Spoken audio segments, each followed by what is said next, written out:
अब देखते हैं प्रश्न क्रमांक 20। देखिए क्या दिया हुआ है, एक विद्यार्थी के अंतिम परीक्षा के अंग्रेजी और हिंदी दोनों विषयों को उत्तीर्ण करने की प्रायिकता 0.5 है। देखिए अंग्रेजी और हिंदी बोला गया है, तो अंग्रेजी के लिए इंग्लिश, तो प्रोबेबिलिटी ऑफ ई मानकर चलता हूं, ठीक है। तो मैं यहां पे लिखता हूं कि अंग्रेजी, तो इसको मैं ई मानकर चलूंगा, और हिंदी के लिए एच, ठीक है, क्लियर है। तो हमें क्या बोला गया है कि अंतिम परीक्षा के अंग्रेजी और हिंदी दोनों विषय में उत्तीर्ण होने की प्रायिकता बोला गया है।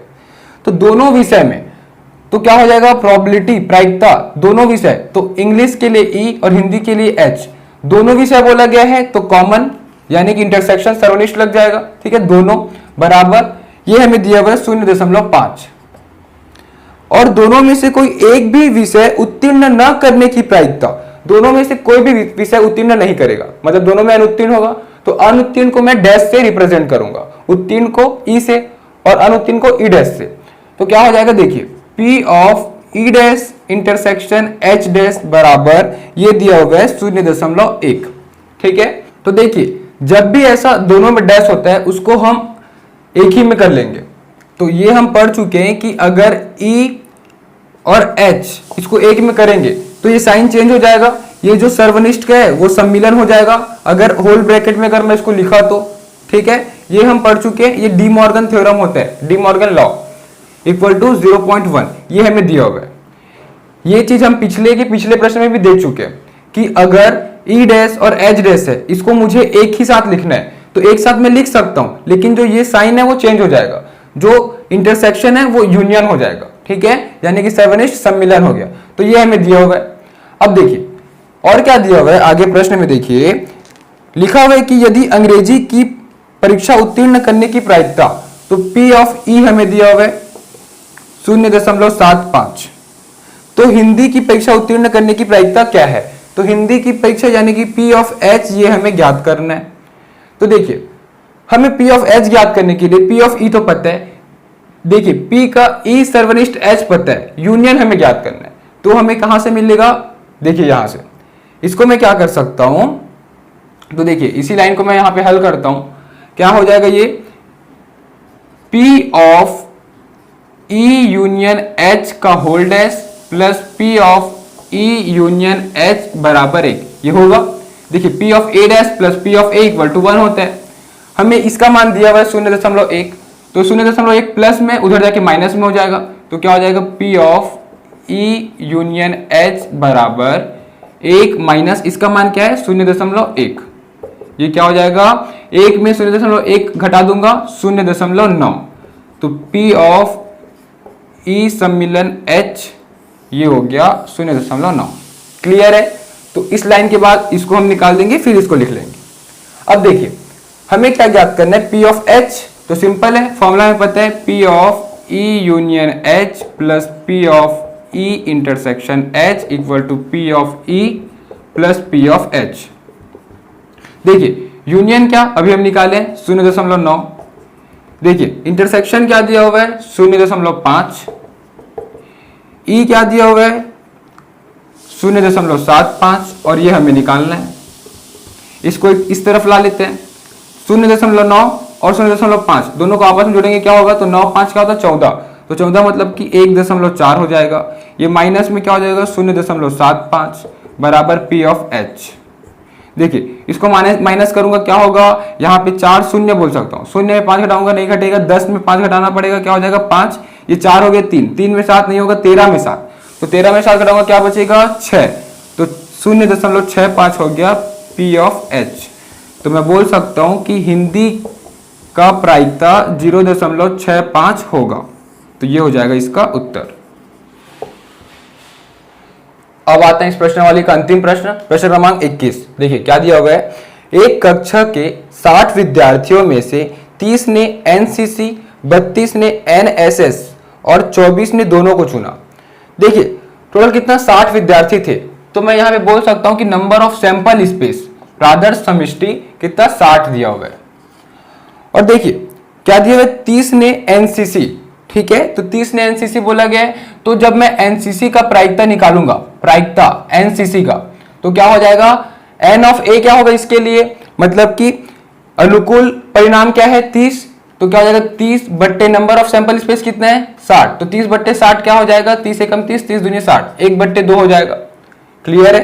अब आगे देखिए एनएसएस के लिए 32 बोला गया है, तो प्रोबेबिलिटी ऑफ एनएसएस ये कितना दिया हुआ है 32, तो 32 बट्टे सैंपल स्पेस कितना है 60 का। देखिए ये किससे कटेगा 2 से कटेगा, तो 2 एकम 2, 6 दूनी 12, 16 दूनी 32, 30 दूनी 60, फिर से अगेन ये फिर से 2 से कटेगा, 8 दूनी 16, 15 दूनी 30, तो 8 बट्टे 15 हो जाएगा। क्लियर है।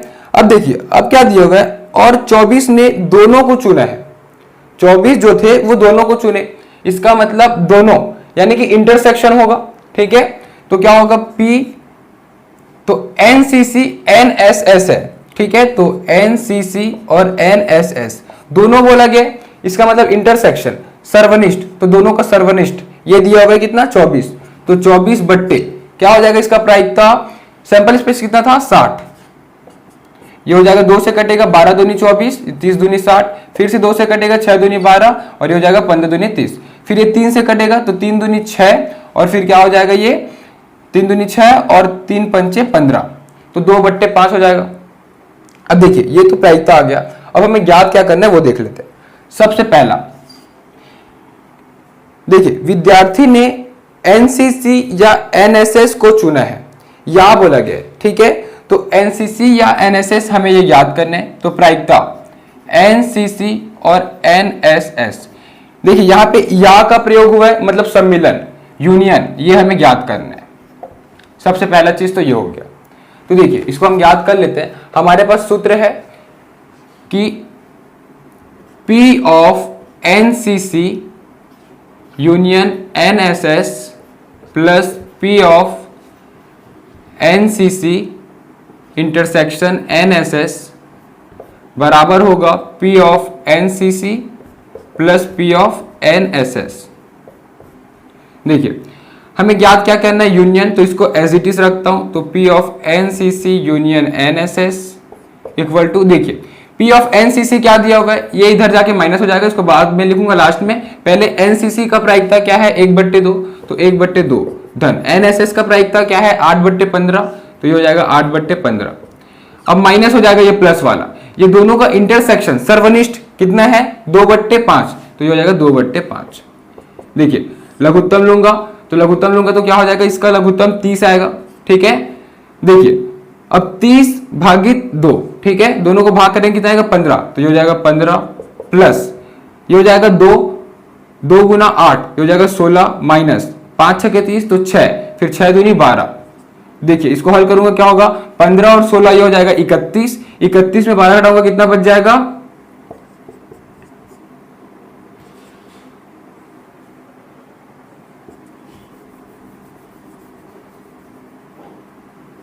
19, तो 19/30 आ गया इसका उत्तर। ठीक है, तो P of NCC union NSS जो कि पहला का प्रायिकता आ गया 19/30। अब देखते हैं दूसरा, तो इसमें दूसरा क्या ज्ञात करना है वो देख लेते हैं। दिया हुआ है विद्यार्थी ने न तो एनसीसी और न ही एनएसएस को चुना है, न एनसीसी और न ही एनएसएस, इसका मतलब हुआ क्या, देखिए एनसीसी नहीं मतलब एनसीसी का पूरक, और एनएसएस मतलब कि एनएसएस का पूरक बोल देंगे अगर वो नहीं बोलेंगे तो। ठीक है, अब देखिए दोनों को नहीं चुना, दोनों को नहीं चुना मतलब कि दोनों का इंटरसेक्शन सर्वनिष्ठ होगा। ठीक है, बोथ आ रहे दोनों आ रहे, इसका मतलब इंटरसेक्शन होगा। तो probability of NCC dash intersection NCC sorry NSS dash, ये हमें ज्ञात करना है। ठीक है, दोनों बोला इसलिए यहाँ पे इंटरसेक्शन सर्वनिष्ठ यूज हुआ है। अब ये हमें ज्ञात करना है। देखिए ये हम कैसे निकाल सकते हैं, इसको निकालने का दो तरीका है। या तो हम क्या करेंगे, जो पिछले प्रश्न में पढ़े थे डी मॉर्गन थ्योरम, उसमें क्या था कि किसी भी का यूनियन, देखिए मैं इसको फॉर्मूला बताता हूं, जैसे कि ए और बी दो है तो ए डैश इंटरसेक्शन बी डैश ये दिया हुआ है, इसको मैं यूनियन में चेंज करना चाहूंगा तो क्या हो जाएगा ए और बी, ये जो डैश है अलग अलग उसको एक में यानी कि ब्रैकेट में हो जाएगा। अगर ये दोनों एक में हो गया ब्रैकेट में तो ये साइन चेंज हो जाता है, ये जो इंटरसेक्शन है वो यूनियन हो जाता है। ठीक है, सर्वनिष्ठ सम्मिलन हो जाता है। तो इस प्रकार से होता है।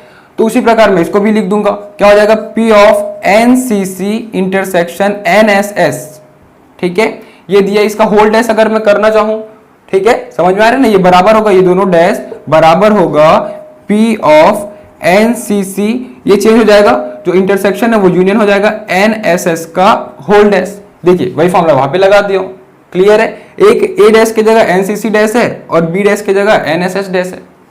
अब देखिए, अब मैं क्या कर सकता हूं, इसका मान चाहिए मुझे, तो इसके जगह मैं क्या लिख सकता हूं, देखिए ये मुझे दिया हुआ है, लेकिन ये दिया हुआ है इसका कॉम्प्लीमेंट है, इसका पूरक है, तो पूरक हम कैसे निकालते हैं, 1 माइनस कर देते हैं, तो इसको मैं क्या लिख सकता हूं, 1 minus P of NCC union NSS, मैं ये लिख सकता हूं, तो 1 माइनस ये हमें दिया हुआ है 19/30, अभी हम निकाले, तो इसका मान क्या हो जाएगा 30, ये 30 में 19 घटाऊंगा कितना बचेगा 11, तो 11/30 हो गया, दूसरे का उत्तर 11/30 हो जाएगा, तो NCC dash intersection NSS dash, तो इसका उत्तर हो गया 11/30।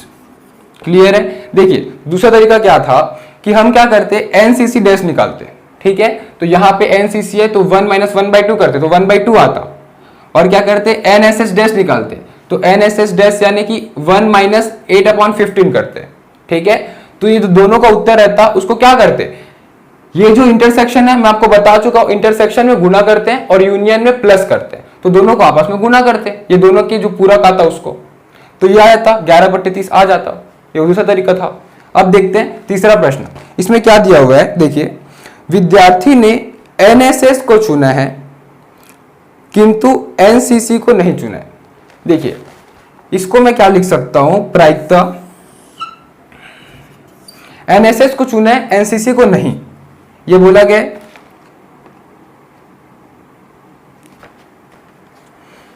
ये बोला गया, तो क्या हो जाएगा, NCC को नहीं चुना है और किसको चुना है, NSS को, तो देखिए यहां पे क्या हो जाएगा, इंटरसेक्शन यानी कि सर्वनिष्ठ। अब देखिए दोनों को सर्वनिष्ठ निकालना है तो हम क्या लिख सकते हैं, हमारे पास एक फॉर्मूला है, देखिए मैं आपको समझाता हूं, P of A dash intersection B, अगर ये दिया है तो इसको मैं क्या लिख सकता हूं, P of B minus P of A intersection B, ये फॉर्मूला मैं इसको लिख सकता हूं। अब कैसे, इसको मैं आपको वेन डायग्राम से समझाता हूं। सपोज दो सेट है A और B, ठीक है, तो A और B, देखिए इसका मतलब क्या है, A डैश मतलब कि A के अलावा पूरा पोर्शन, तो A का गोला बस नहीं आएगा, बाकी पूरा पोर्शन आ जाएगा इसमें A डैश में, ठीक है, A का गोला बस नहीं आएगा। कॉमन इसके साथ कॉमन B का, तो B और इसमें कॉमन क्या होगा, खाली ये B वाला गोला ही होगा, ठीक है, ये जितना मैं हाईलाइट कर रहा हूं ये पोर्शन होगा कॉमन, तो ये हो गया, इसका मतलब ये पोर्शन होगा। अब देखिए ये इससे बराबर क्यों है वो भी देख लेते हैं, P of B minus, minus है मतलब खाली ओनली B, हम ये बोलेंगे, तो ओनली B का एलिमेंट्स ये बोलेंगे, हटाएंगे क्या, A इंटरसेक्शन B, A और B का कॉमन, तो A और, तो देखिए खाली B मतलब ये पूरा होगा, अब उसमें हम इसका दोनों A और B का कॉमन पार्ट हटा देंगे, तो पूरा B में से कॉमन पार्ट क्या था, ये कॉमन पार्ट था, इसको हटा दिए तो क्या बचा, ये वाला शेप बच गया जो इसके लिए आ रहा था, तो दोनों LHS RHS में एक ही डायग्राम आ रहा है, मतलब बराबर है, तो इसके जगह मैं ये लिख सकता हूं, तो ये वाला सूत्र को मैं क्या लिख दूंगा, P ऑफ B की जगह क्या है, NSS minus P of A intersection B, तो ये दोनों का इंटरसेक्शन हो जाएगा, NSS सर्वनिष्ठ NCC सर्वनिष्ठ NSS। अब देखिए इसको मैं हल कर दूंगा इस सभी का मान रखकर, तो देखिए क्या हो जाएगा, P ऑफ NSS क्या दिया हुआ है, P ऑफ NSS 8/15, तो ये हो जाएगा 8/15 minus P of NCC intersection NSS ये दिया हुआ है 2/15, सॉरी 5, इसको मैं हल करूंगा तो क्या आएगा, लघुत्तम 15, ठीक है, ये हो जाएगा 15 कम 15 8 माइनस ये क्या हो जाएगा, 5 या 15 तो 3, 3 दूनी 6, तो 8 में 6 घटाऊंगा कितना बचेगा 2, तो 2/15 आ गया, ठीक है, तो P ऑफ NCC नहीं NSS, तो ये क्या हो गया, प्रायिकता इसका 2/15, तो ये हो गया इसका उत्तर। तो इस प्रकार यह प्रश्नावली 16.3 कंप्लीट और ये अध्याय भी कंप्लीट, और इसी के साथ हमारा कक्षा 11वीं का सिलेबस भी कंप्लीट। Thank you.